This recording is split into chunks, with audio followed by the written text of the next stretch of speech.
Hey now guys, what is up? I am back with another book review. This time it is the latest volume of Avengers West Coast, ULTRON Unbound, Volume 7, 1992 to 1993. That is so cool. This is from issue 89, The Marriage of Ultron, where he...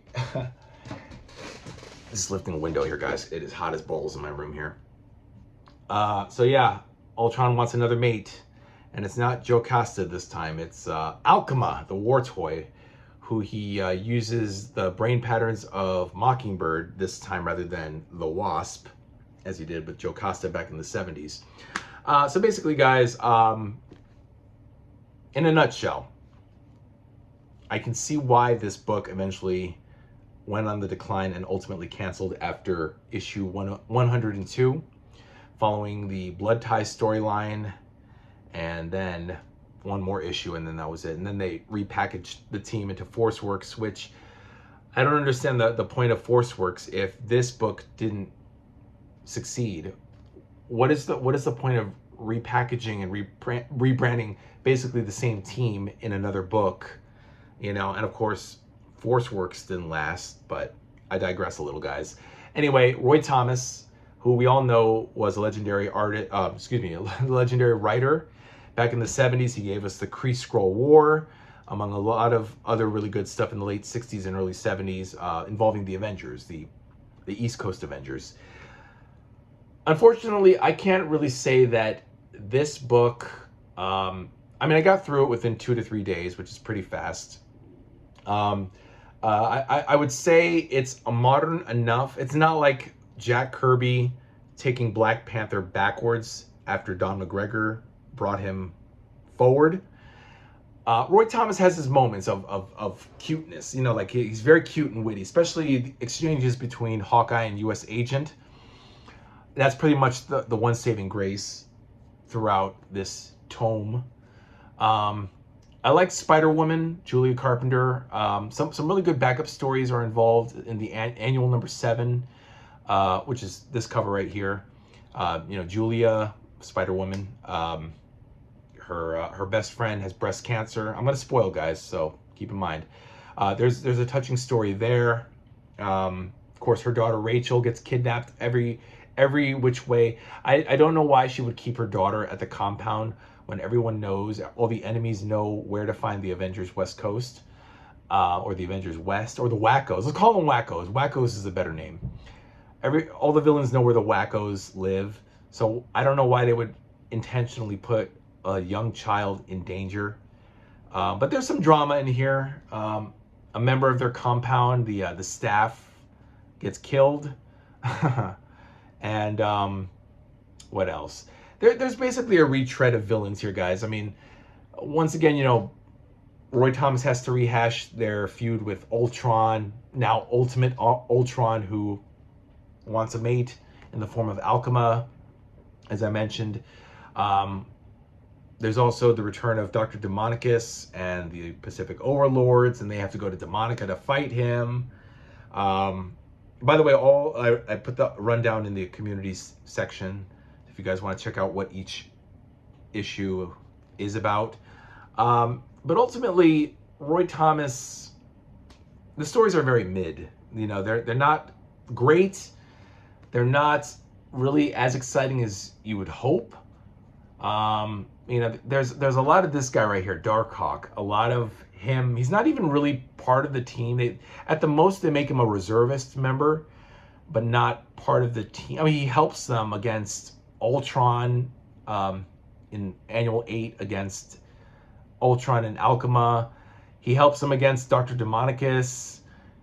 He helps them, I think, against Death Web. Death Web, they brought Spider-Man. Spider-Man helps Spider-Woman, you know, because of course her daughter is kidnapped.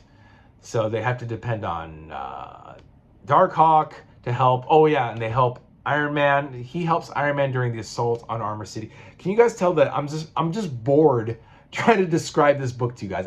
That's how bad this is. Okay, I wouldn't say it's boring. It's good to read, guys, and if you haven't read it, read it, just because, you know, we're already 7 Now we're 7 volumes into it, probably one more volume left and we're done. But it's boring for me to just describe to you guys what is inside the stories, because really nothing happens, guys. Nothing. There's no mind-bending storyline. There's nothing. I mean, it's cool having Spider-Man guest star, and I guess Darkhawk, who's basically Spider-Man light. You know, basically instead of Peter Parker, it's Christopher Powell. You know, and he's just a young kid who just happens to team up on occasion with the Avengers. Does that sound exciting to you guys? Not really, and it's not. I will say this is a really cool cover. Again, it's issue 89. The art by Dave Ross, primarily by Dave Ross, is not really all that good. At one point, Vision returns in issue 90 to face off against ULTRON, and it's a cool showdown. I mean, they even call it like Family Feud, Vision versus ULTRON, you know. But yeah, this storyline was actually pretty cool. I expected a little bit better. Oh yeah, there's a team up between, oh yeah, how could I forget this? Wolverine makes a guest appearance with issue 87, 88 against these Russian commies, these communists. Hold on guys, I want to show you. Okay, that's not what I want to show you. I just want to, fuck.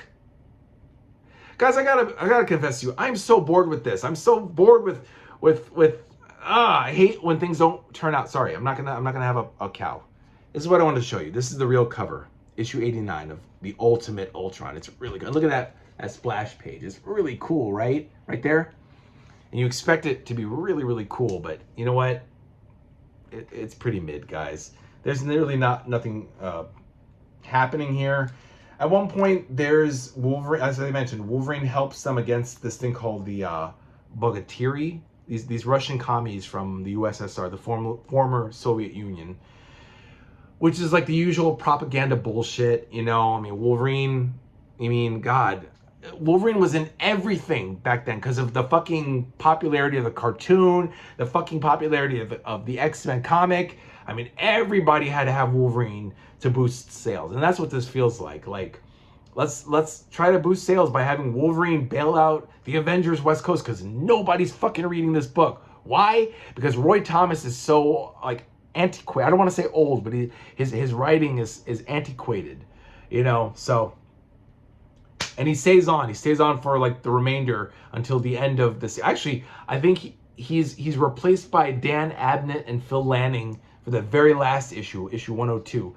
But everything up to 101, which is the Blood Ties issue, is Roy and Dan Thomas. So I don't know. I will say this: they get a kick out of Hawkeye and Mockingbird, their divorce, you know, and ultimately they decide not to divorce.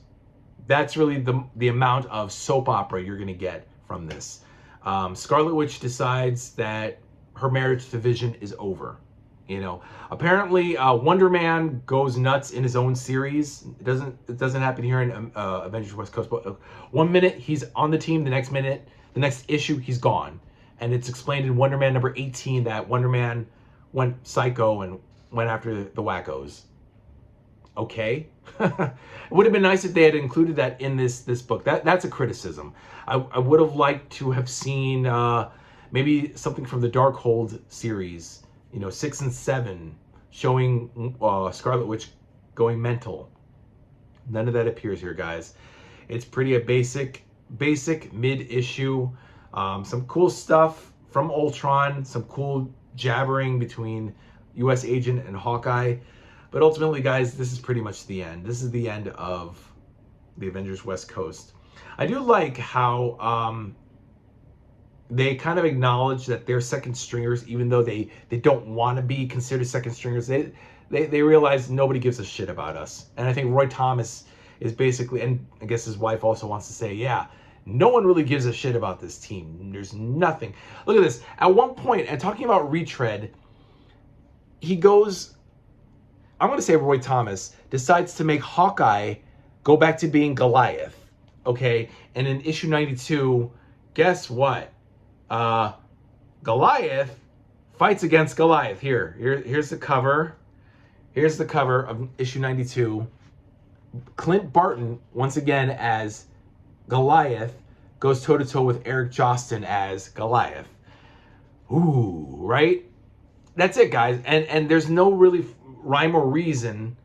He just takes off at the end of 91, issue 91, drinks the potion, puts the Goliath costume underneath his Hawkeye costume, his archer costume, and just becomes hold on, I want to show you guys. So look, so right here, at some point, Clint Barton wanders off, comes back, takes the Pym, not Pym particles, but the formula, also has the costume, the Goliath costume underneath his archer costume, and yeah, okay, this is the end of 91. He fights against Ultron and Alchema, and just unknowingly rips out, grows big, grows into the Goliath costume, and for the next 3 to 4, actually no, for the remainder of this volume until issue 95, no, annual 8. In annual 8, he goes back to being Hawkeye, but he's now Goliath. He's Goliath. That's it. No more Hawkeye. You know, okay, why? You know, and then of course there's more jabbering from U.S. Agent, who I fucking hate. I hate this guy. I don't even want to love to hate him. I just hate him because he's just a prick. And why can't the Avengers just fire his ass? I know the government put him in the team around like issue 45 or 46 of AWC. But man, they don't have to work with this sucker, you know? And even at one point, he even says, these guys think of me as a fucking joke, like a second string Captain America. Who needs them, you know? So then, you know what, U.S. Agent, fuck off. Take a hike. Nobody wants you. You were forced on these people. I'm spitting. Ugh, I hate spitting. You were forced on this team. Nobody wants you, so take a hike, okay? Or the team could just turn their backs on him and just say, hey, dude, we don't want you. Fuck off. We don't care about the government. We don't need this charter with the United Nations. You know, basically what I'm saying is everything does not need to happen, happens, okay? And Roy Thomas seems to miss the mark that his contemporaries at the time seem to get, and that's, mind you, this is 1992-93, so we're with Fabian Nicieza, we have Scott Lobdell, we have, as far as writers go, Rob Liefeld, Todd McFarlane. We have all these dudes, all these writers, and we're kind of stuck with mid-level writing and mid-level adventures, you know? And as a result, nobody decided to read this. And as a result, this book ultimately got canceled by January of 94, the publication date.